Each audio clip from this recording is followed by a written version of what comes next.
JJ, the CPA is here. Let's go, let's go. Yeah. Money, money, money, money. You know what it be. Tell them all I do is work, cause money never sleep. You never met a CPA quite like me. Nah. JJ, the CPA here. Hope you're doing well. Hopefully you know that is true. We're going to talk about why in a minute that you've never met a CPA quite like me. Thanks for joining me live or watching later. Today, we're going to be talking about the auto deduction, the vehicle deduction, right? If you want to call it that. We're going to talk about the SUVs and trucks on how to get 100% deduction related to that. We're going to talk about how it relates to the self-employed. If you own an S Corp or a partnership or a C Corp, what if you have a personal vehicle, but you're using it sometimes for business? Talk about the mileage rate. We're going to talk about how to title your vehicle, so to speak. And more importantly, I'm going to be taking your questions. So I would love it if you would go ahead, if you're here live, you get the advantage of that, to go ahead and put your questions in the body, or I should say in the comments section. So with that, let's get rocking and rolling. This is JJ, the CPA, Small Business Toolbox. The combination to money making, we got this. JJ, the CPA, is the master locksmith. All right. Hey, so here's the thing to note. You know, what's interesting is, which I love, is there gets to be a little familiarity, Amanda, with us, with this channel, which I appreciate. Yes. So people start feeling comfortable leaving comments, and then almost maybe stop realizing that, hey, you know what? We're just people like you. We're just here doing our best. And I may be what you would call a YouTuber because we're over 81,000 subscribers. Thanks to you. I appreciate that so much. But at the same time, I'm a practicing CPA. So I was at the office all day today. And in fact, talking with clients about some of the things that we're going to be talking about today, but a couple of conversations that I've had with clients either this last week, one of them was today. And the reasoning is that this is such a fun deduction, for lack of a better word. And what I mean by that is that, hey, if I can have a vehicle and if I can get a tax deduction for it, that sounds like a great deal altogether. So with that being said, we want to bring some reality to this. I know that I've put together a couple of videos and we've linked those in the body of this video. So if you want to check out the SUV and truck massive tax deduction, put a graphic up down in the body of this video. I've got a link to that. It says huge tax deduction. And then also I've got a video that I put out recently called the 100% tax deduction final year. And what you will find in those videos is some details to walk that through with you. This 100% deduction that I'm talking about, which might be the most notable thing for you tuning in today, is that for those that are in essence buying an SUV or a truck this year, the over 6,000 pounds GVWR, that 100% deduction is going away at the end of this year. As I point out, though, in the videos, it's 80% in 2023. So it's not that it goes to nothing next year, but the ability to have the 100%. With that being said, when we're talking about any of this, none of this will allow you to write off your personal vehicle for personal purposes. So if you don't own a business or a side hustle or a gig type situation or filing a Schedule C, you're not going to be able to find any deductions related to what we're talking about today. And even if you have business usage of your personal vehicle for your employer, unfortunately, with the tax law that went into play in 2018, there is nowhere to now deduct any expenses that you have related to your job. So there used to be basically employee business deductions. It was on Schedule A. You could deduct things that were related to your job if you were using your cell phone or driving your vehicle on behalf of an employer, then if you didn't get reimbursed for those things, there was an opportunity to report those on a Form 2106 that flowed through to Schedule A, which is your itemized deductions. And it was a miscellaneous itemized deduction subject to 2% of your AGI. And then you would, in essence, be able to get some of that as a deduction. But they did away with that deduction entirely, unfortunately. So if you don't own a business, the only reason I'm saying this is to save you time. This isn't going to yield a deduction for you if you don't own your own business. Now, one of the things that I want us to talk about is the either or aspect of this. And so you pick either the mileage rate deduction or the actual vehicle expenses deduction. So why this is important is that if you are in a situation where you're putting a business, you're putting a vehicle into business use this year in 2022, this is the year then you're picking, if you're using it for business, are you going to use the mileage method or are you going to use actual expenses method? So the mileage method is simply, in essence, per mile per diem that you are able to deduct for your business miles, or your actual expenses are taking into account the cost of the vehicle and the cost of everything related to that vehicle. For instance, insurance, interest on the loan, car washes, maintenance, tires, things to that effect. So again, it's either actual or mileage. So if you'll pull up that graphic that says in the first year of business use, whatever method you choose, mileage or actual expenses, then you must follow that same method in the following years for that particular vehicle. So what that means is that once you get a vehicle and you place it into service, if you choose mileage as the way you're going to take a deduction related to that vehicle, then next year and the following year and the following year, you can only then use the mileage method. If you got rid of that vehicle or you had a second vehicle, well, then you'd be able to use whatever method you choose at the beginning of that one. So when we talk about the business mileage, what is it for 2022? We got a graphic on that. That's right, business 2022 right there, business 2022. Yep, that was it. So for the first 6 months in 2022, it's 58.5 cents a mile. For the last 6 months, it's 62.5 cents a mile. Let's leave that up a little longer because I have a planning point here for you. This is from one of my tax seminars.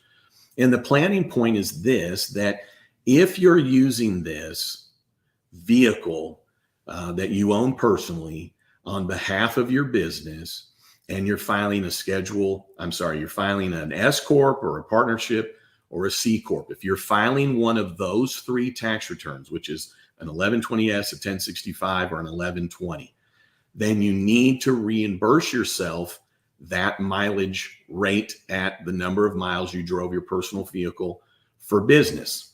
And what's really cool about this is that that's a deduction to your business legally. There's no funky business to this. And you get that money tax-free. See, it works just the same with any, in essence, person, employee that is driving their personal vehicle on behalf of the business. If the business reimburses them, then the business gets the deduction, and that individual doesn't have to pay tax on it because, in essence, they're getting reimbursed for using their personal vehicle for business usage.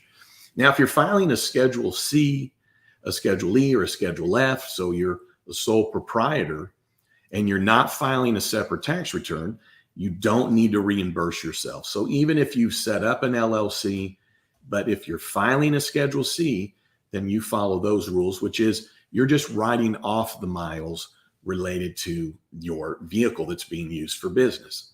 Now, I'm just going to put in here real quick. Usually I get questions of, well, I'm a single member LLC. How do I handle this? An LLC is just your legal designation. So get it out of your head that telling somebody you're an LLC or telling somebody you're a single member LLC gives them actually any information about your business for tax purposes. So for tax purposes, whatever form you file for your business, Those are the rules that you follow. There are no special or different rules for an LLC. It is how are you taxed. So if you're an LLC and you're filing a Schedule C, you follow Schedule C rules. If you're a LLC and you're filing an S Corp, well, then you file S Corp rules. Now, when we're looking at then the mileage rate, right? So then next year you're going to take it, and the next year you're going to take it. So let's talk about actual expenses, but I am going to pop in real quick to just remind you that I'm doing some live Q&A related to the auto expenses. So if you have any questions related to this, put them in the comments, and I'm wanting to tackle those for you. You might think, well, is he really being serious? He's going to be done within about 5 minutes. I think I will, because I've got these other 2 videos that I gave you links to. If you'll pop them up again, I gave you links to this video here as well as this video. There's going to walk through some details. If you're like, well, I don't really want to hear the Q&A, I don't really want to be catching all this other info, you can go to those videos. But I love it that you're here live. And so to the advantage of you being here live, throw in some questions for you. Throw in some questions from you so that I can get those answered. So remember, if we saw the first graphic, it's the OR. So the mileage rate, tax deduction, or actual vehicle expenses. So everything we just talked about for the rate was our first option. Now we're only going to talk about what's the second option, which is actual expenses. So the big thing to note is that when you're determining what your tax deduction is, it's based on the business usage. In the first year, yes, you're tackling that, but go to the other graphic that should say business usage based on, do we see that one? So business usage is based on, maybe I can get it to you. Business usage is based on the number of miles that you're using for business purposes. Is it that one? Just pull it up. This is just a live show. Just pull that up. The one that you had up there a second ago, if it's possible. I don't think it's that one. Okay. Gotcha. Okay. So with that being said, when we're determining the mileage, you take your total miles. Go ahead and bring up the graphic. There's one that says 9,000 miles and 10,000 miles. So easier to hear this one while I'm describing it to you. So you take your annual mileage, right? So let's just say, for instance, I know this is a low number, but I'm trying to kind of keep it easy. So if we have 10,000 total miles that this vehicle's been driven, so it doesn't matter if it's business or personal, but 9,000 of those miles were for business, then that is being used 90% for business, okay? Now, why is that important? Because then when you're looking at how much of these actual expenses do you get to deduct, it's to the extent of your business usage. So if you have a vehicle and you are taking actual expenses, and you are like, okay, wow, I've got all these expenses related to this vehicle, that's a pretty big deduction. But if your annual mileage is 10,000 and you only drove 1,000 for business, you're only going to get 10% of those expenses, in essence, as a deduction. Now, is this the same if you're Schedule C versus Schedule E and Schedule F, or 1120S partnership or C Corp? Yeah, basically. So reason I'm telling you that is that you might find that the mileage rate could yield a bigger deduction for you versus actual expenses if you're really not driving your vehicle many miles actually for your business. Now, the biggie, I told you that whatever's related to that business actual expenses, you'd be able to write off to the extent of your business use, which again, I talk about in those videos, it'd be your maintenance and tires and getting oil changes done and car washes. You probably get car washes either way. Interest on your loan. Now, you don't get to write off the principal of your loan because In essence, that represents the purchase of your vehicle. So let's talk about the one that's exciting when we're talking about the 100% purchase price. So there's really two depreciation methods we can pick. 100% of the purchase price under Code Section 168, or under Section 179, we can take up to $25,500. What those code sections are is just the method in which you're depreciating your vehicle. So let me be clear. When you're doing actual expenses, you deduct your vehicle actual cost based on the depreciation rules. So if it's 6,000 pounds or under, then up to your purchase price, you can take a pretty healthy deduction up to 18 grand the first year, 10 grand the next year, so on and so forth over 5 years. Again, not to exceed your purchase price. You buy a $5,000 vehicle, you're never going to be able to depreciate more than 5 grand. You buy a $50,000 vehicle, if it's 6,000 pounds GVWR or less, well, then you're going to take depreciation over 5 years. But what most people are interested in is, well, what about the SUV and the truck? So these are over 6,000 pounds GVWR. What's GVWR? Well, I give you some information in those videos about it, but it's gross vehicle weight rating. So it's very specific. Every car in the US has a rating, gross vehicle weight rating. It's not curb weight. You don't get to calculate it on your own. It's not curb weight plus what the towing can do and blah, blah, blah. It's none of that. It's an actual rating. So I'll tell you this, we were talking with a client today and they said, hey, I'm getting ready to go buy this vehicle. I wish I would have wrote down which one. And I said, well, do you think it's over 6,000 pounds GVWR? And it's like, well, I don't think so. And I said, well, let's just Google it really quick. And we Googled it and we got the official information.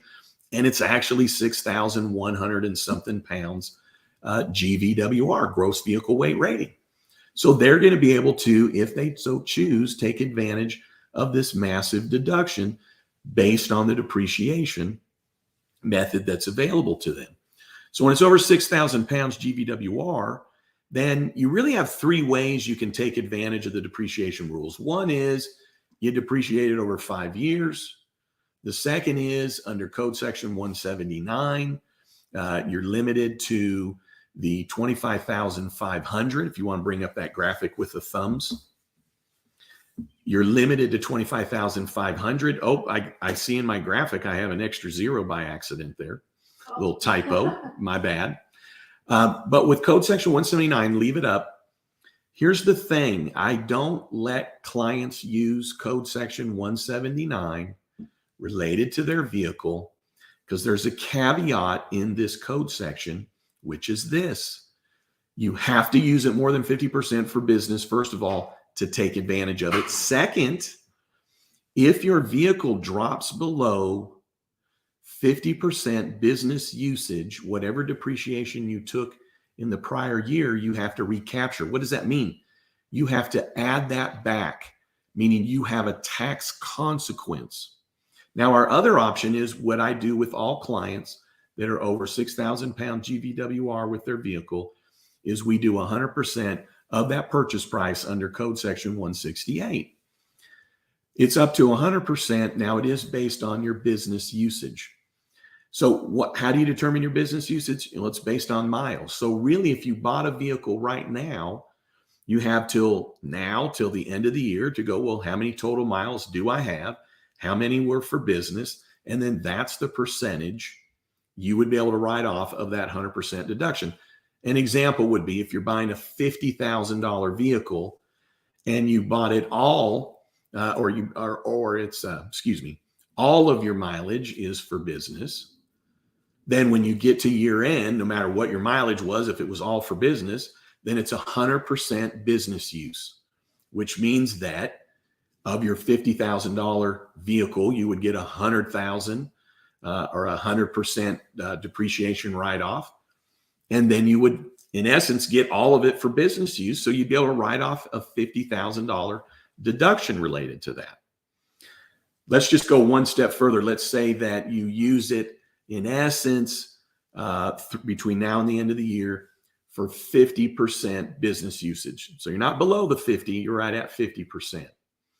Then in that circumstance, it's like, well, I bought it for 50 grand. I qualify for the 100% deduction, but I'm only going to be allowed 50% of that deduction because I only used it 50% for business. Now, you're right? I get a lot of tax pros that tune in, which I'm honored by that would say, well, remember when you take the depreciation all up front, then when you sell the vehicle, your tax basis is zero and you're going to have a gain. But my argument to that would be typically if we're buying a vehicle, it's going to get fully depreciated if it's over 6,000 pounds, either way, whether it's over 5 years or in year one. So most of my clients, if they're making good money, they want to take it year one. Point in saying that is that, yeah, you're right. By taking the deduction, you're in essence reducing down your tax basis, which means that when you go to sell it, it's going to be a taxable gain. And then it's like, oh, well, gosh, you just gave me some advice that gives me a taxable gain. Well, then don't write your vehicle off, because it's the tax law that you get a deduction now, you depreciate it now. Then when you sell it, well, what's your tax basis? Well, if you bought it for 50 grand, you wrote it off for 50 grand, your tax basis is zero. So if in 5, 7, 8 years, you sell that vehicle for $15,000, well, you're going to have a $15,000 gain. You got to write off 50. Yes, the tax law is if you sell anything, you got to have to report it for tax purposes. If you wrote the entire vehicle off, well, then your tax basis is zero. So then whatever you sell it for is going to be a gain. So with that being said, if we then look at, well, if you're going to keep the vehicle for 2 or 3 years, would it make sense for you to write it off? This is where you have to find a tax professional. So there's only so many scenarios we can go through. And the point of my channel is to take the information and take it to your tax professional. Okay. It's not meant to be a total DIY, as in you're taking this information and now you're going to screw it up by just doing your own return. You're not going to get all the deductions that you can. Now you can take the information I'm giving you, and if your advisor doesn't know what we're talking about, then you also have a good idea that maybe you need to get a new advisor. Okay. But all I'm saying is that you're right. You can run into different scenarios.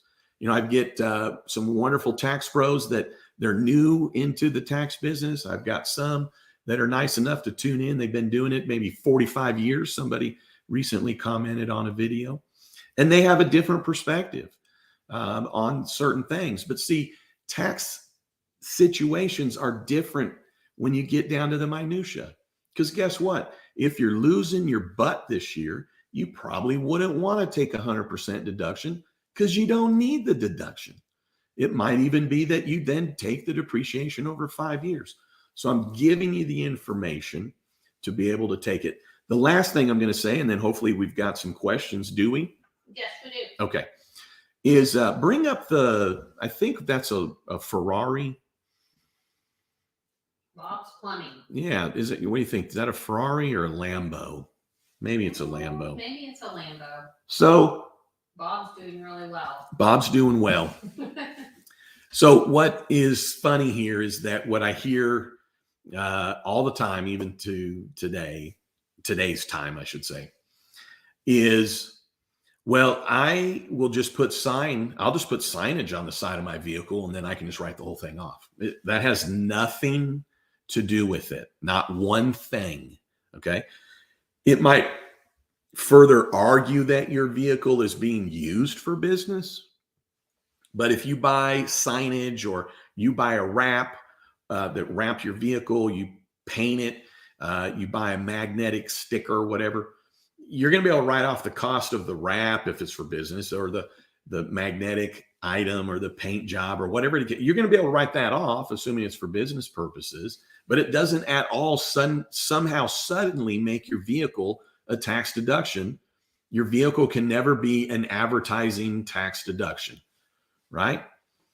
Now, you're right. If you bought a 1964 VW Bug that has no engine in it and you painted it and you put it up front in front of your shop to advertise your company, you could say, oh, well, that was all for advertising. Well, technically not. Even that VW Bug with no engine, that's an asset that has to either be depreciated or expensed or whatever the case is. And then any cost to paint it is going to be additional cost.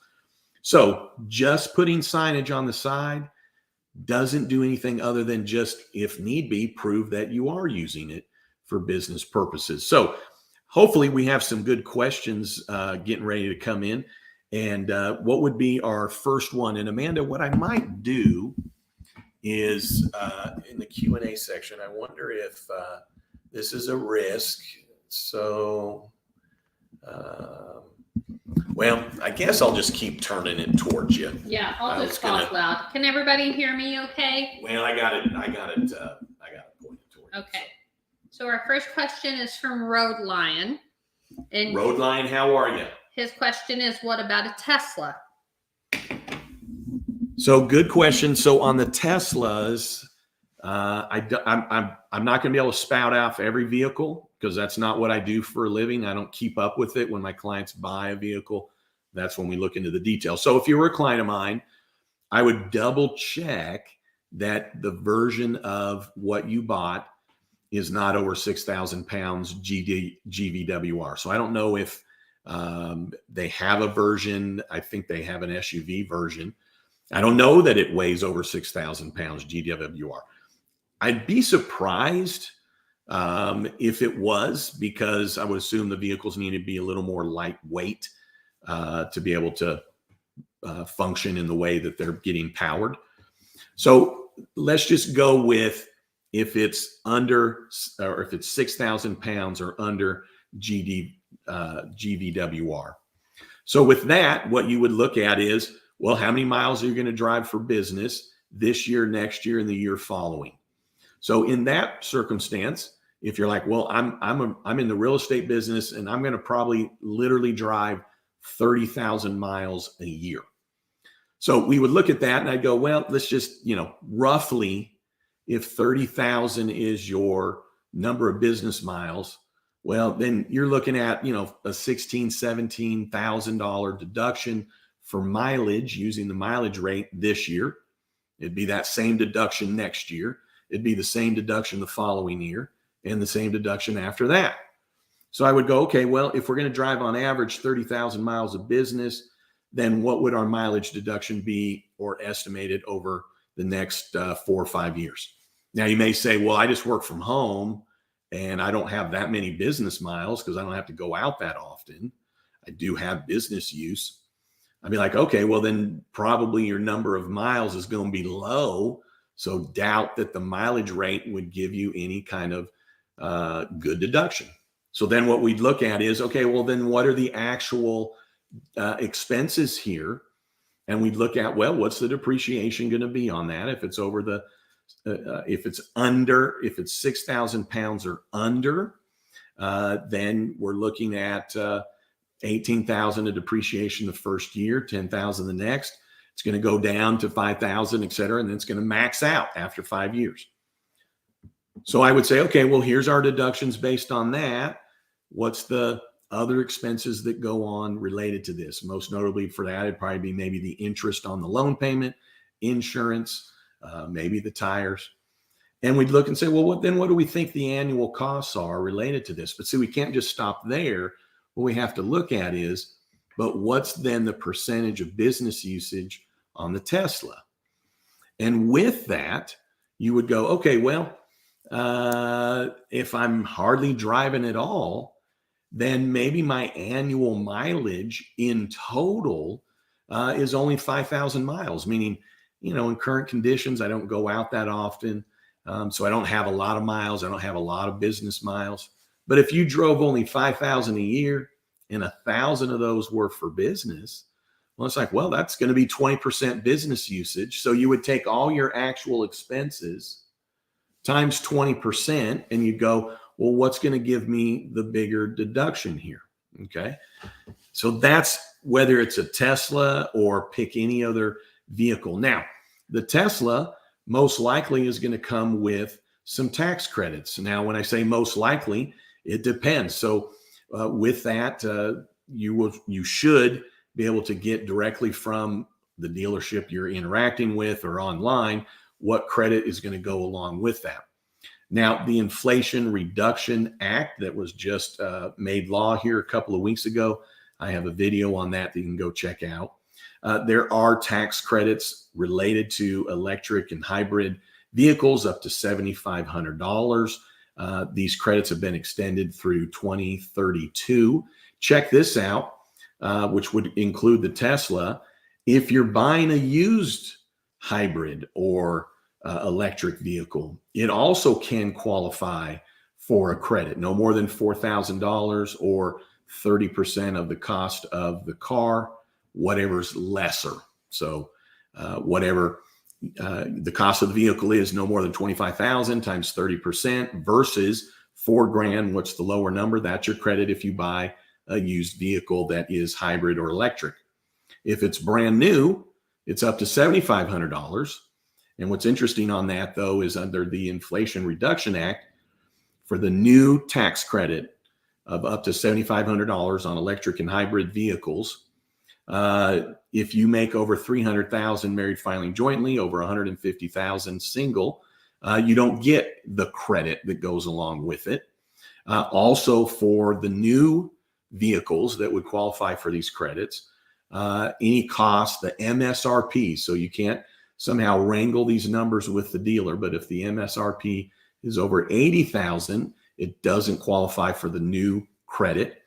If it's in essence 6,000 pounds or under, call it a sedan, then if the MSRP is over 55,000, it won't qualify for the credit. So under the Inflation Reduction Act, there is the up to $7,500 for new vehicles, but if you make too much, it gets phased out. It's a high number before it gets phased out, the $300,000 married filing jointly.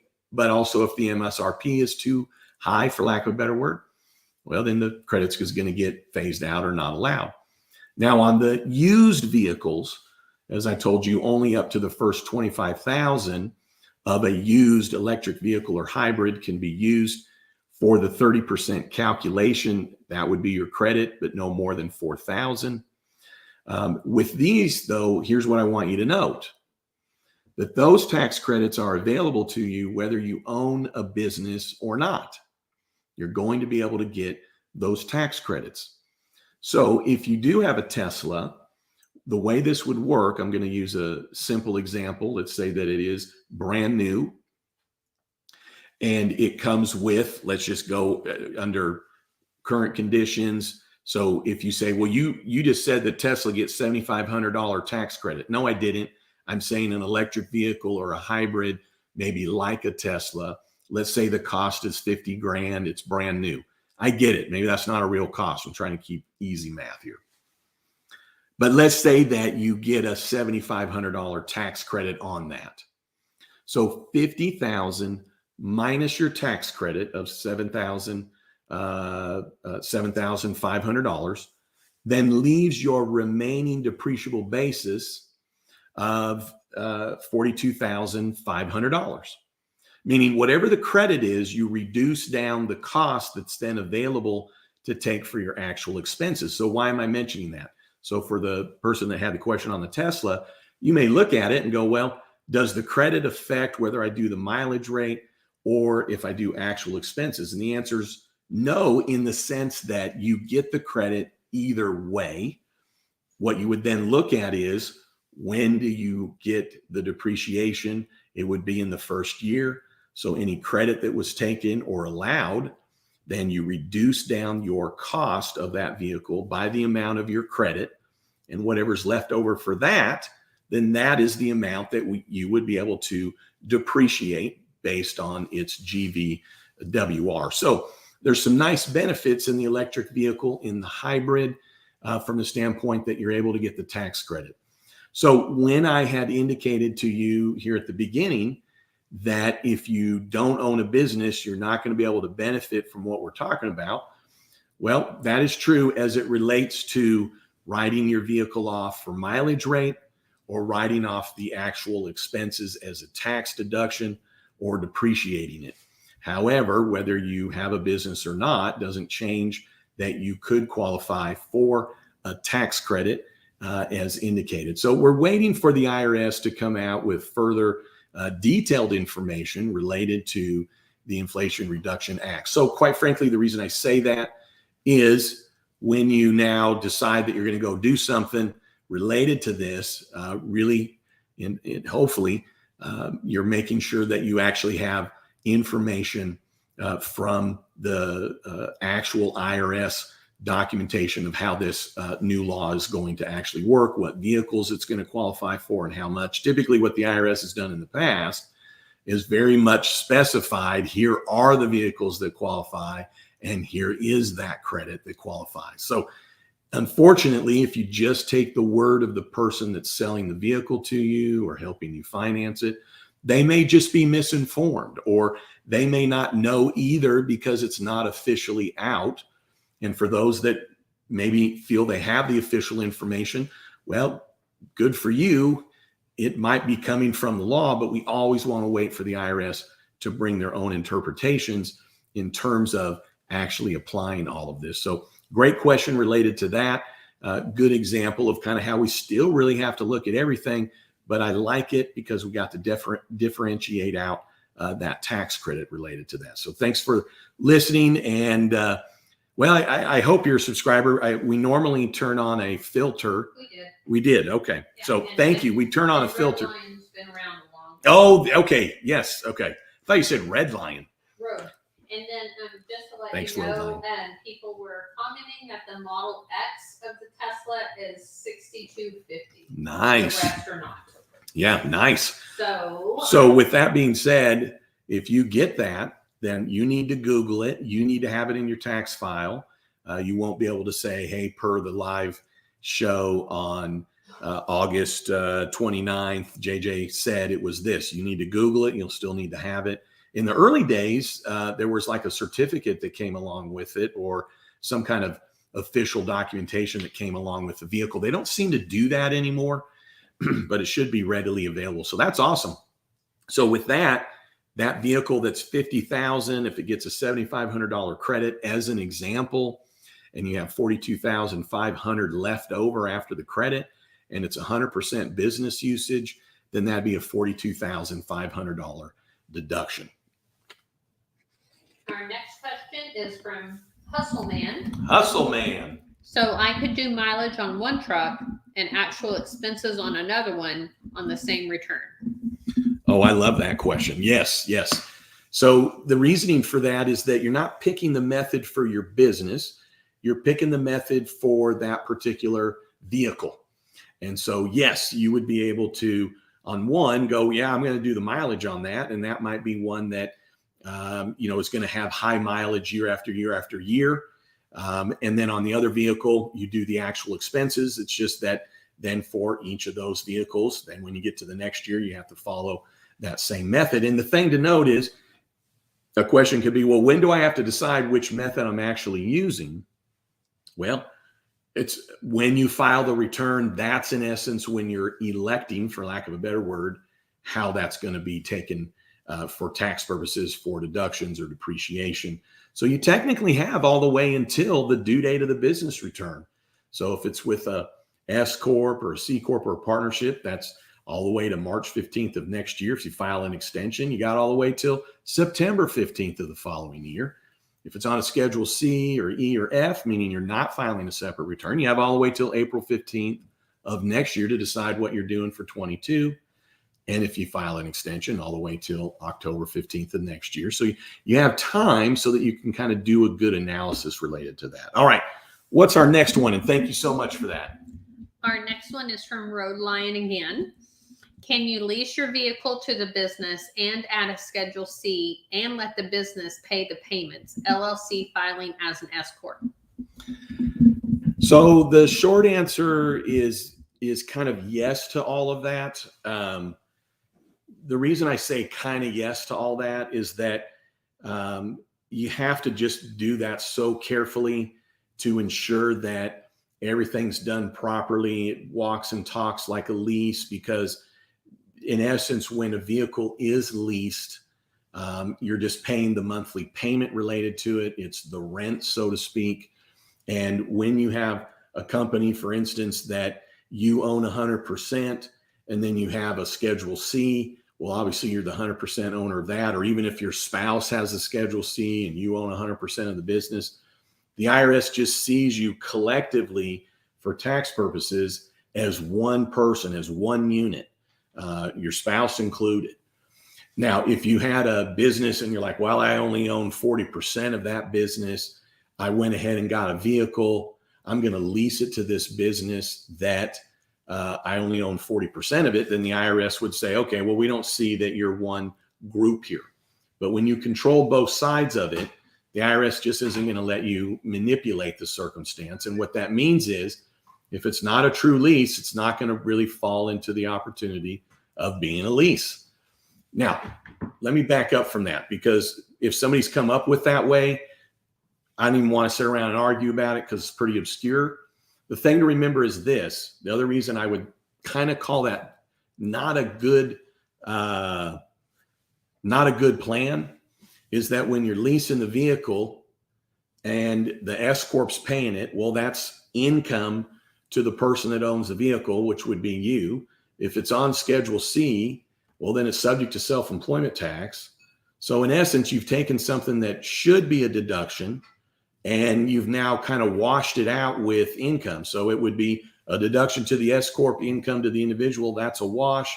You could get the deduction, in essence, against your income. But most likely, if you're renting out a vehicle, probably needs to go on Schedule E, which then your deductions are limited in the sense of how you would go about it. So I'm just going to say this. I just wouldn't, if you come up with a way to go about it, great. I don't do that stuff with my clients. That stuff's not going to walk and talk. I'm not a Houdini master magician and taking things from the book of Genesis and Proverbs and Psalms and Matthew and Mark and Luke and John and then this here and that, and then coming up with how you can take advantage of all these things. So I'm not saying that you are at all. All I'm saying is it just sounds like it's out there. I understand how someone could go about it and have their 2-year-old that actually owns a vehicle and all this stuff. Stuff just doesn't fly. And really what you're looking at here is I don't see how the advantage is any different in any way, shape, or form. And the biggest problem with that is that the income is going to have to be recognized from the company that's paying the lease on it. So if you detect a little on that, is that it does kind of frustrate me, especially fellow tax pros out there, or you might be watching videos, and I don't mean necessarily you specifically. And it's like, oh, well, they said I could do this, this, this, this, and this. It's like, yeah, they didn't give you the full picture on it. So let's look at it this way. Why in the world would anybody ever rent anything to their business if all it's going to do is create income for them down at the individual level and then limit their deductions or subject themselves to some additional tax?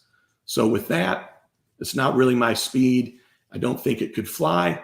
And even if somebody wrote it up and said it could fly, it's probably just because the IRS doesn't ever probably have an opportunity to look at it to then correct whatever was done. So anyways, on that, appreciate the question. I don't see that it would work itself out when you run the math and the taxes. Our next one is from Cameron.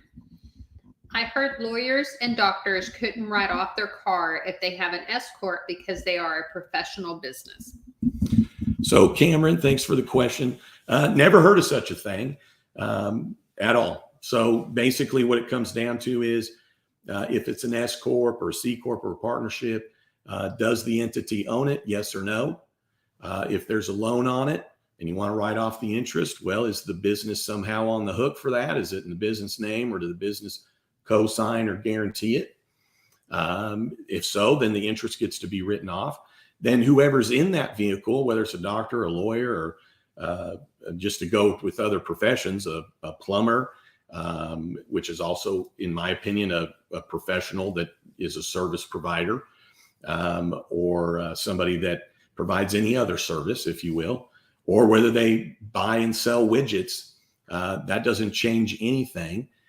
What it would then be is, well, then how did that asset get used for business? And for a vehicle, it's, well, how many miles were driven for business? And based on that, then you determine what your write-off is. So there are some intricate rules that are beyond the YouTube channel. So what's a little unique here, I want you all to take it as an advantage that you may see as a limitation, but as a certified public accountant, I have a duty to the public, which means I have a duty to you.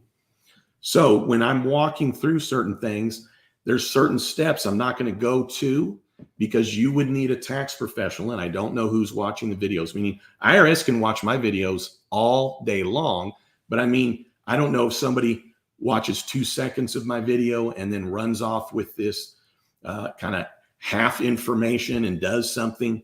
Now, I can't be liable for that because you're not a client of mine, but I still have a duty that if I can't give you the full picture in the time frame or know that somebody's going to get the full picture, I'm not going to go into the sphere of providing that advice, but I'm going to give you a hint to it if you have a tax professional, is that you would talk to them about what are the rules surrounding somebody that mostly is just driving back and forth to the office. Everybody goes to the commuting rules, which the commuting rules are for employees that are trying to write off their business use of their vehicle under a deduction that no longer exists on Form 2106. What I'm talking about are the rules that are for businesses that are an S Corp or a partnership or a C Corp, which is, okay, well, why were those miles driven and were they personal or not? So long story short, what you need to have is a substantive discussion in terms of, well, why was that vehicle in essence drove home? Was it because it was safer to be stored at the house and in the garage versus that it just be left in the open at the location of the business? Does that change then the characteristic of the miles being driven? So these are the discussions you'd want to have with your advisor. So great question on that. There's nothing that precludes a certain profession from being able to do anything. It's all based on the miles. All right, next question. Our next question is from Joyce.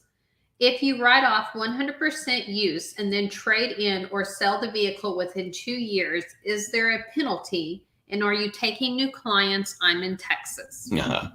Well, Joyce, I appreciate that. I'm honored with your inquiry. I appreciate that. I'm not. I stopped taking on new clients in 2018. I do some consulting by phone. I only really do that when we're not in the deadline season. We're now going into deadline season. So I do phone consultations, if you will, where you kind of hire me for the hour, so to speak. And I'll be doing that again after October 15th through about mid-December. But in terms of doing tax returns and things to that effect, I appreciate the inquiry, but I am not taking on new clients related to that. With this, the thing is that there is no time frame in terms of creating some kind of penalty. Now, let me be clear on this. If you write off the vehicle this year and then you sell it or trade it next year, then whatever you sell or trade it for, then that would be your taxable gain, assuming that you wrote off 100% of it in 2022. So if you bought a vehicle for 50 grand, you wrote off 50 grand in 2022, and next year you sell or trade it for 30,000, well, then you're going to have a $30,000 gain. Typically, though, what happens is, well, if you got rid of that vehicle, well, you bought another vehicle. So you would then have to look at, well, what are the rules and the depreciation on the next vehicle? What are your actual expenses? What is your mileage? And in essence, that can offset the gain. But many then will say, well, why would I want to write it all off if I'm going to have to pay tax on it later? Well, the reasoning for that is that you, in essence, are going to recognize a taxable gain no matter what if you've written it off and you've taken more of a deduction, in essence, than compared to what you're selling it for. So let's use another example, though. Let's say that you bought it in December and you sell it in January, right? So it doesn't change. There's no capital gains involved with this. It's ordinary deduction, so it's ordinary income. But let's say, for instance, in December, you drove it just the last 5 days and they were all for business. You wrote off 50 grand. You sell it or trade it in January for 40. Well, you're going to have a $40,000 taxable event. Now, at the end of the year, you drove it, half for business. So you only wrote off 25 grand. And now you sold it for 40. Well, you bought it for 50. You wrote off 25, which means that the remainder is your tax basis that you would then compare to your sales price. So if you sold it for 40 and your tax basis is 25 after you took that depreciation, well, then you'd have a $15,000 gain on that. So know this, it's not just, well, if I take depreciation, I reduce my basis to zero. It's, well, what was your actual depreciation? So most of the time, what I tell clients is just kind of rule of thumb is when you look at the mileage deduction, right? It's just a simple, what's the mileage deduction going to be over the next 5 years, regardless of the weight, right? What's it going to be over 5 years? And for somebody that's not driving a lot of miles for business, because when we look at the mileage reimbursement, we fall under the commuting rules. So if you have somebody like, well, I'm not driving a lot of miles. Now I'm driving a lot of business miles compared to my total miles. It's just not a lot of miles overall. So it's like, well, what would be my total deduction over 5 years if I did mileage? What's my total deduction over 5 years if I did actual? What's the better result? And that really is then what you'd want to choose, in the sense that maybe you get a big wallop deduction year one, but how's that going to affect the next year? So unfortunately, many times with the vehicle, it's like everybody just makes their decision only on year one.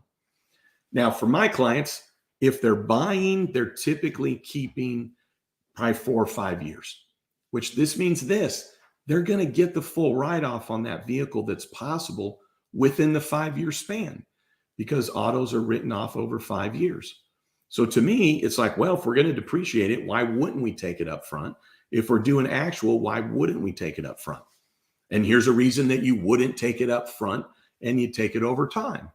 I'm not having a very good year this year, so that deduction is not going to help me as much this year. So I might want to take a smaller deduction this year, which is a smaller deduction the following and the following, but overall over 5 years, well, I got the full deduction. It was just over 5 years, and maybe that benefits you. So what's interesting is if you look generational at fellow tax pros, you start looking at those that are my age, right? We're probably still going with, well, if we can take the deduction up front, let's do it.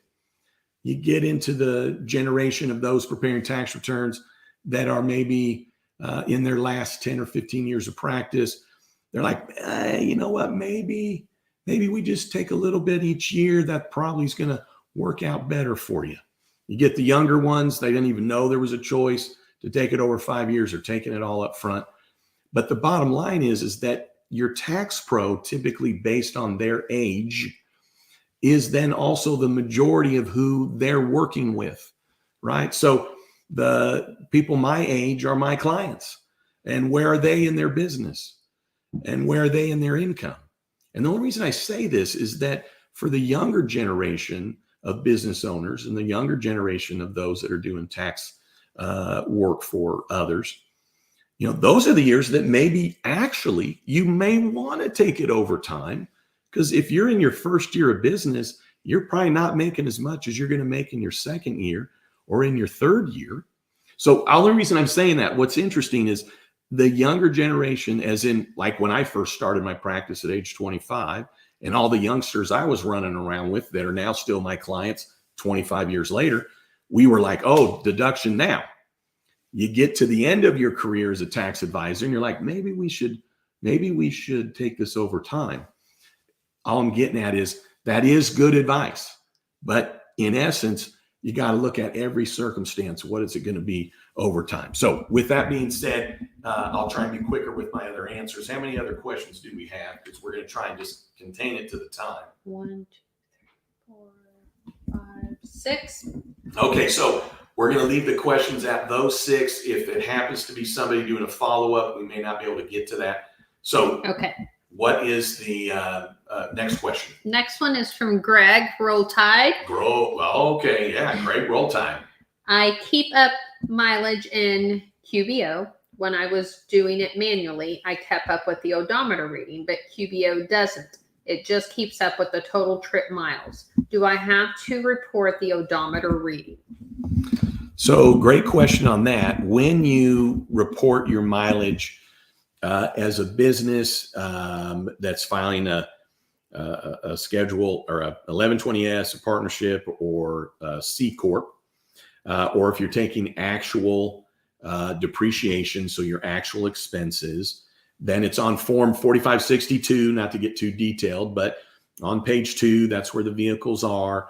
And in essence, what you're listing there is what were my total miles, what were my personal miles, what were my business miles, and I think commuting's in there as well, to then determine in business usage.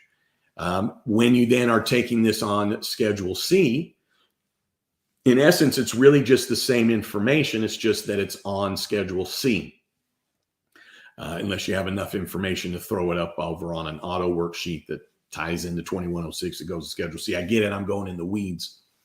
More just to say these are the locations where they get reported to the IRS, which does not include an odometer reading. But what the IRS does indicate as best practices, and I know for a fact that when my clients have been audited related to their vehicle, which that's me knocking, that's no one at your front door, that's me knocking, okay? I have not ever had an adjustment on a tax return that I've been the preparer on in my career, okay? But what I'm saying is, so when I've had clients and we're going through the audit, no adjustment. What they will ask for to prove, in essence, total miles is some kind of form of third-party verification, if you will, of mileage readings or odometer readings. And so typically with our clients, if they're doing the actual, it's, well, when you go to get your oil change, whether it's at the dealership that's going to track it or your oil place that tracks your vehicle, or you're tracking it yourself with a receipt, that's more where the odometer reading comes into play. Now, don't get me wrong. If you had something that said odometer reading at the beginning of the day and odometer reading at the end of the day, and here's your total, IRS would love that as well.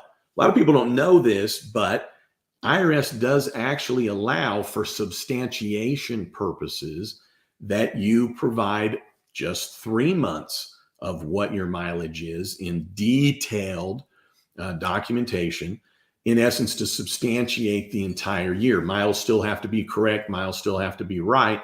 But in terms of in the event of audit, many times they'll say, well, I want to see 1/4's worth of the documentation to, in essence, show that you're keeping good documentation. Now, don't get me wrong. I've had IRS agents, they want to see the whole year, and we gave it to them. So the odometer reading is more important to get something that would be about a 12-month span. Really perfectly, it would be at once a year, I guess, really, if it's the same vehicle, once a year that shows the mileage. If it could be at year end, that'd be great because it would tie it in. Nowadays, you could probably take a picture of the odometer reading, maybe, because it would be dated. But anyways, that's where the odometer reading comes into play, is in the event of audit, to back that up. So Greg, hope you're doing well. Thanks for a great question. This is from John. When purchasing that business vehicle under Section 168K with bonus depreciation, as long as it's done before the calendar year, we can write off the entire vehicle off greater than $90,000. So that was John. 90%, I mean, yes, Yeah, John. So know this, okay? I gave you the example of the 90% because in that example, it was 10,000 total miles, 9,000 for business, which equaled 90%. So all to say, you get the 100% if it is 100% business usage. You do have to buy it, but then the IRS does also require that you've placed it in service, which quite frankly just comes down to you have it in your possession. So you would actually absolutely have to buy it, but know this, you could finance it. You could do some down payment. You could pay cash. Doesn't matter. It's what did you buy the vehicle for? And what the IRS sees is, well, if you signed a note, you signed an auto loan, Well, then you bought it, and for the amount of your trade-in plus any cash that you paid, plus what you financed it for, well, that's your purchase price. You don't get to count rebates. That's nothing that you did. They just gave you, in essence, a discount. So yes, you buy it on 12/31, you drive it off the lot, for lack of a better word, or you have access to it, to be quite candid, meaning, yeah, I can get to it. Then that would be the second requirement related to that. Now, delays and things like that from getting the vehicle and all that, get with your tax pro. Maybe there's some exception related to that. If you're scratching your head what it is, don't worry about it. But thanks for that great question. This is from Raquel. Is it possible to use the car for rideshare, Uber, and also use the same vehicle on Turo? What is Turo? Turo is that, and like Airbnb for your cars. You can rent Oh. personal cars. Yeah, man, I'm loving this entrepreneurial spirit. My goodness, this is phenomenal. The short answer is yes, you would just then spread whatever those deductions are related to that activity. But it is per the vehicle. And so if you were doing mileage rate, it would be mileage rate for everything, meaning for the Turo, and you would then use mileage rate if you're also doing the Uber or the Lyft.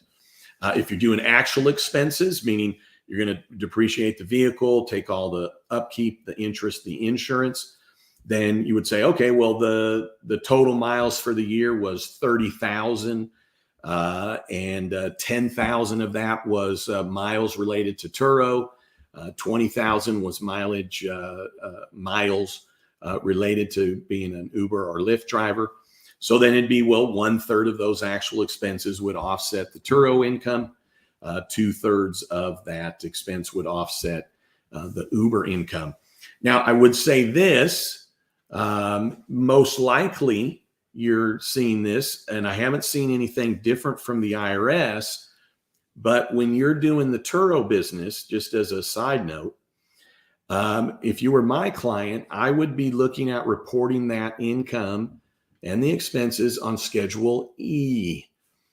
When you're driving and you're a Lyft and Uber driver, you're going to need to recognize that income on Schedule C, unless you set up an LLC and become an S Corp. But why am I telling you that? Because really Schedule E, as in elephant, is where you reflect activities for things that you're renting out. And when things are on Schedule E, they're not subject to self-employment taxes. So I'm hoping I just saved you some tax. Do not combine these activities, even if you've been told you can. You could combine them all day long and report it all on a Schedule C. Don't.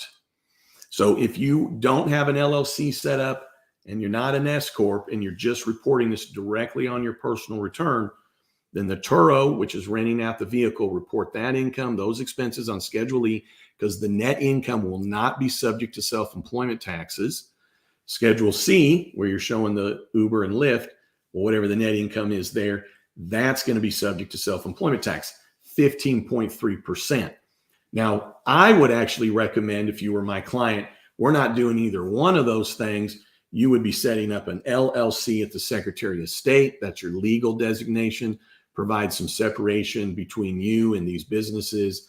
And I would be renting out as the LLC. I would be taxing it for you as a S corporation by filing Form 2553.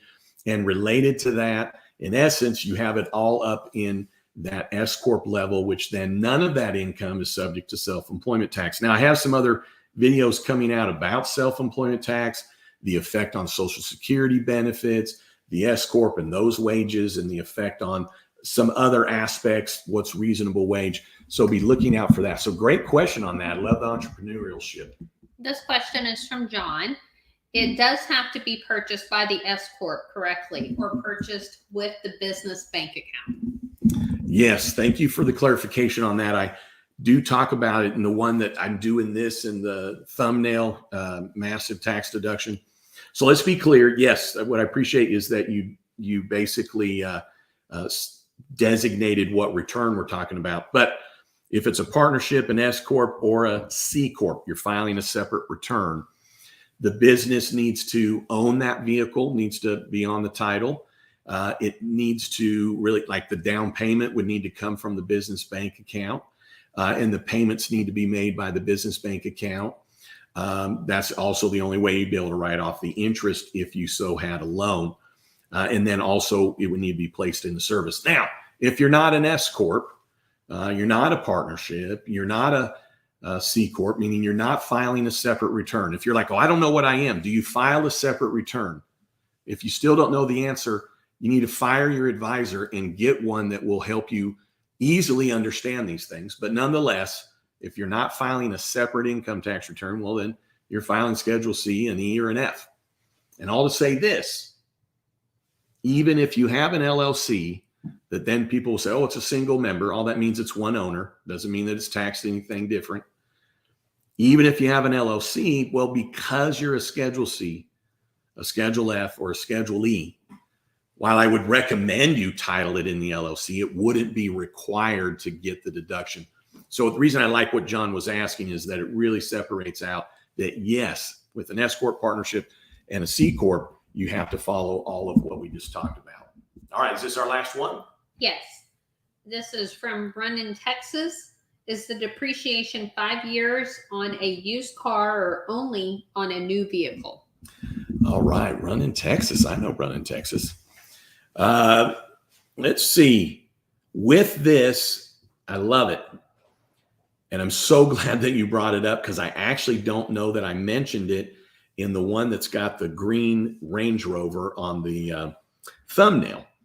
But with that being said, I have a link to this video in the body of this video. With that being said, there's no difference between new and used, if I were just to say it simply.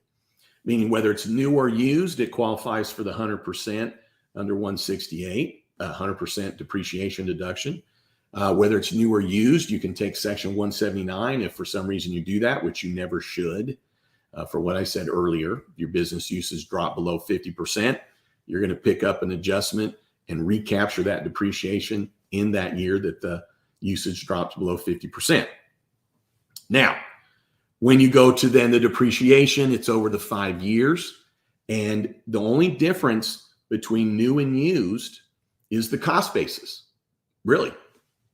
So both new and used qualify for the bonus depreciation, meaning there is an extra bonus of $8,000 on top of your regular depreciation in year one, but it's still over 5 years. So let's be clear. You buy a vehicle for $15,000, okay?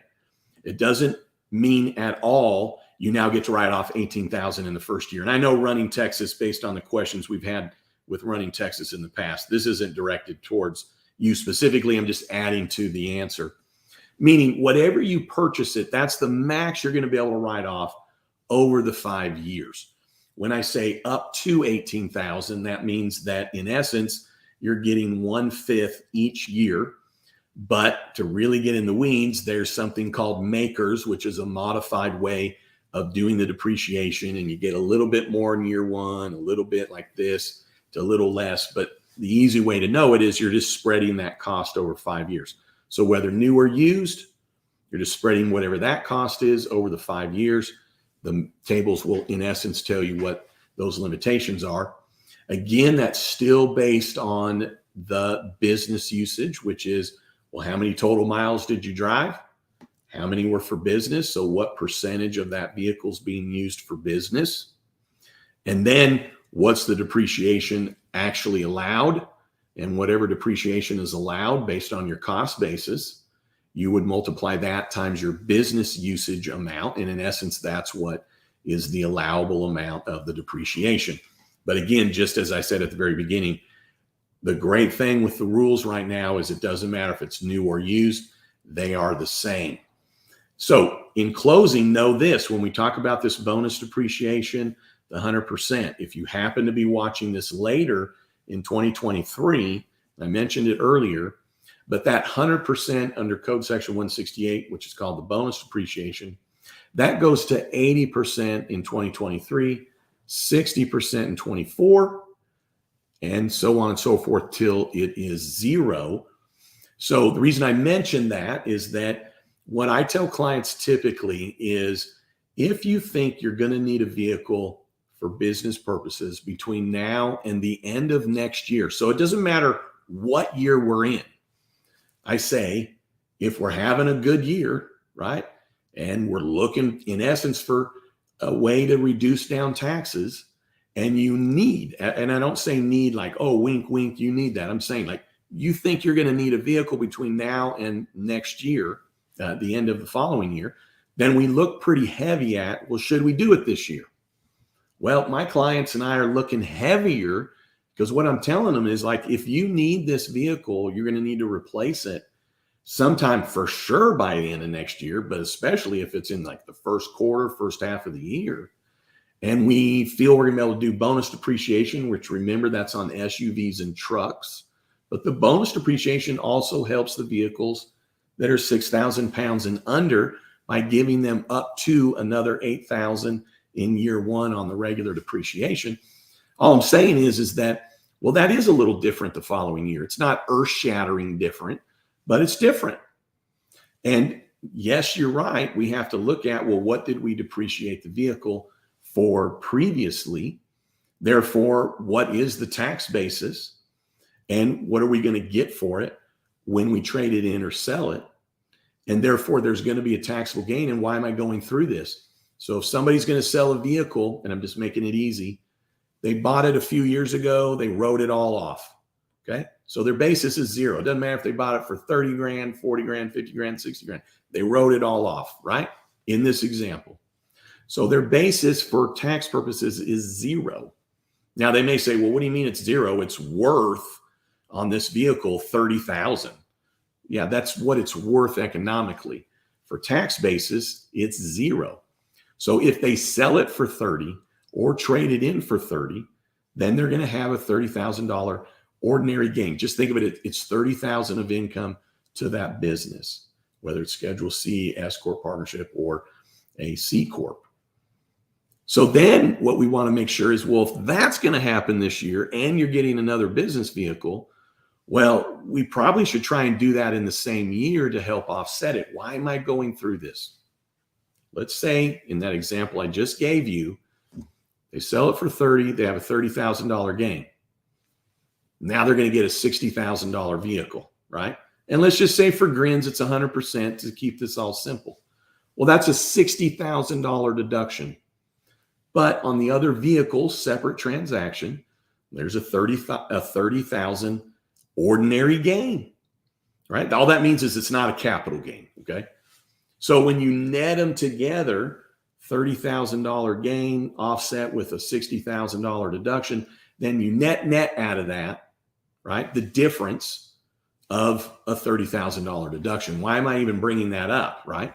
Well, to make sure that if you're thinking you want to get rid of the vehicle, you probably want to get rid of it in the same year, if we're talking about for business usage, that you're going to get your next one, so that you don't end up in a year where, well, I got a $30,000 gain this year because I got rid of it, but dang it, I didn't get a next vehicle till next year, so I have a $60,000 deduction. However, when we're talking to true tax strategy, and this is why you want to be in tune with your tax advisor, is what if someone's losing their butt this year in their business? I hope not.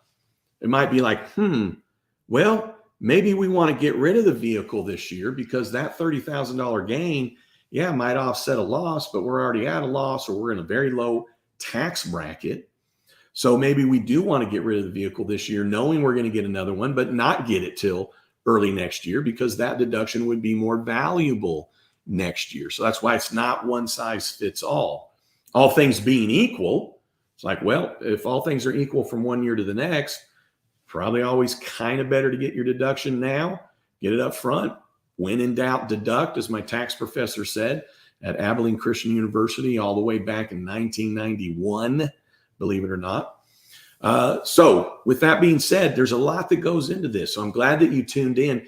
Let me tell you this, with your tax advisor, okay, what you need to do is not put the entire thing on the tax advisor in terms of communicating with you. And the reason I say that is that I believe it was Joyce from Texas that said, hey, you're taking on new clients. And I say, hey, I haven't taken on clients since 2018. So from 1997 to 2019, I'm bringing on clients. But what I would hear the most is when I would ask, why are you switching? And they'd say, well, they don't ever give me any ideas. They don't come to me and say, hey, you could do this and you could do that. I give them my stuff. They just give it back to me. And I first say, well, as tax advisors, kind of our nature is that we probably think that you're looking at, well, I don't want to spend a lot of money to get my taxes done. So they're trying to respect that by we'll just do it efficient and give us your stuff. We give it back to you. And the other is, are you ever firing your dentist? Because you're like, well, my dentist never calls me. My dentist never checks to see if I'm still flossing. My barber never calls me. I could go 9 weeks and my barber still didn't call me. And that's why I'm switching barbers, right? You would never do that. You don't even expect that of your regular doctor. They may send you a postcard, but you're not like, I gained all this weight. And if my doctor would have called me, I never would have gained this weight, right? We don't do that with really any other profession. But for some reason with taxes, I seem to hear that a lot. So what I usually say is, well, what would happen if you called them or emailed them or asked to set up an appointment? And then if they say, well, I've tried that and they don't return my calls, or it takes 2 months, or I just never hear anything back, or I give them my stuff in February and I don't get it back till October. Like, okay, yeah, they probably just have taken on too many clients. They don't know how to say no. So let's go. But there are times that I've been in the rooms with people and they said, well, I never tried it. And if they came from a CPA that I knew, this is something my grandfather told me. So somebody I knew, I don't know a lot of CPAs because we don't really interact a lot. But if they came from a CPA that I knew, I say, well, why don't you try this first? Why don't you go back to that CPA and say this in an email? Put it in the regarding line, all caps. I want to spend more money with you. And then in the body say, I would like to set a meeting with you or a phone conference. I know that I'm going to have to pay for your time. If you don't know what their hourly rate is, then ask.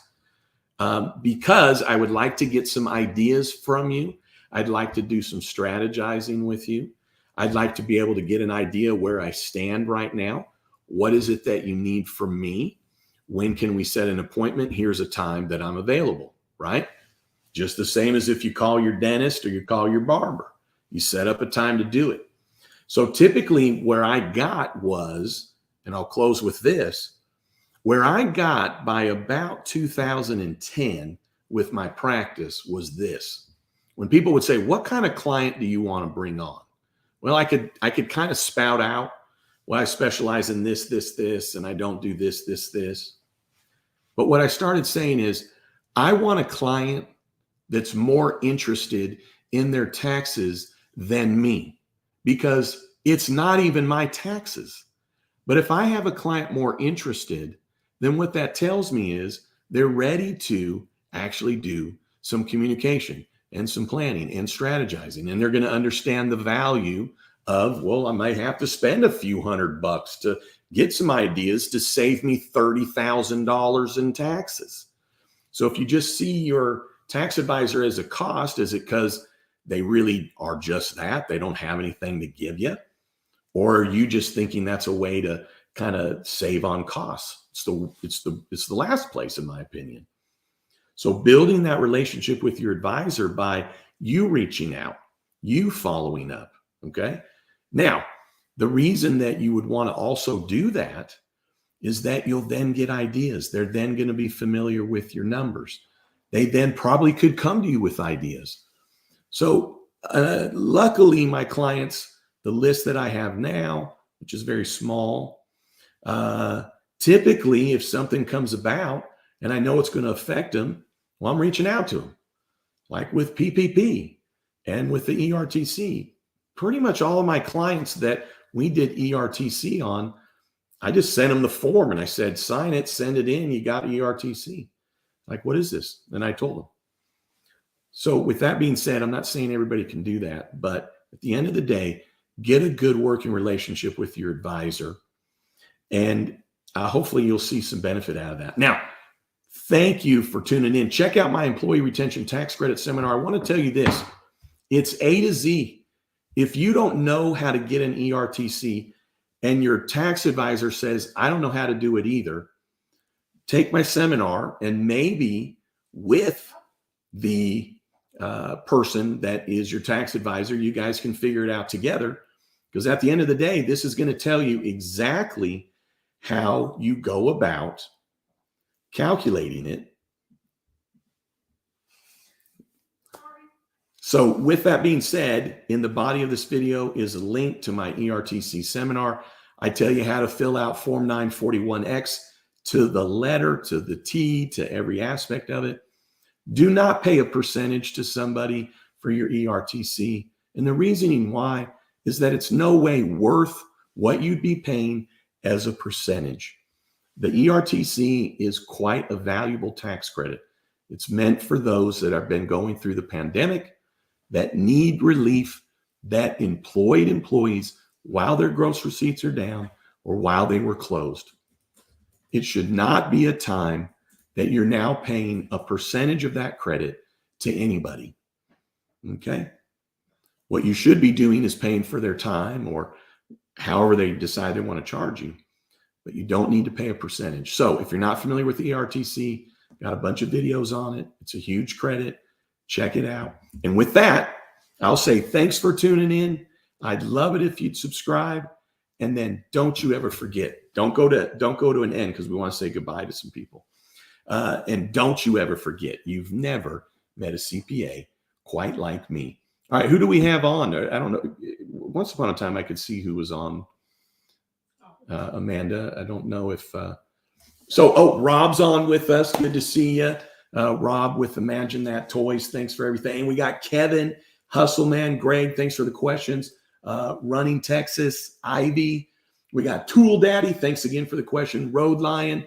Appreciate you. Great questions. Cameron, Sarah K. How you doing? We got Joyce. Oh, and Mike Fisher, the CPA. Appreciate you out from California. We got Mr. Nitty and Joyce and Dax, the CPA. Hope you're doing well, my friend. We got Sarah on with us. And Stacy, great to see you.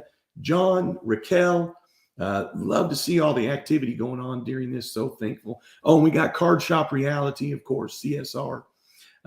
Let's see. Oh, and we've got Connie on with us and Kendrick. So appreciate you all. Amanda, thanks for a great show, producing it. As you can tell, I'm a little hoarse. We've had some weather here, been raining. I actually have been a little preoccupied by the pain in my foot. We were having some fun out on the jet skis at the lake on Saturday. And I was on the trailer, and I was, getting on the jet ski, kind of like on a horse. We got them used, so I'm not bragging. We have jet skis. These are used, got them from a friend and got the deal of the century on them, right? But nonetheless, I'm putting my leg over and giving a little push at the same time, get it off the trailer. And my foot just slipped ever so slightly, but it was enough to go right underneath that bar of the trailer and drag a little bit. Didn't think much of it because we still went out on the lake. But nonetheless, got back in. It was ballooned up and purple. And so I've been hobbling a little bit.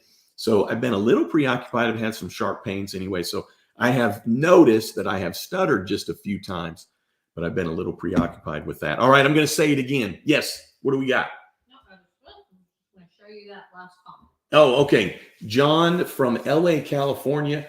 You made me go from LLC into an S Corp. Thank you. All right, I love it. I appreciate that. Thanks to you all. All right, hey, thanks for tuning in. I'd love it if you'd subscribe. You surely are by now.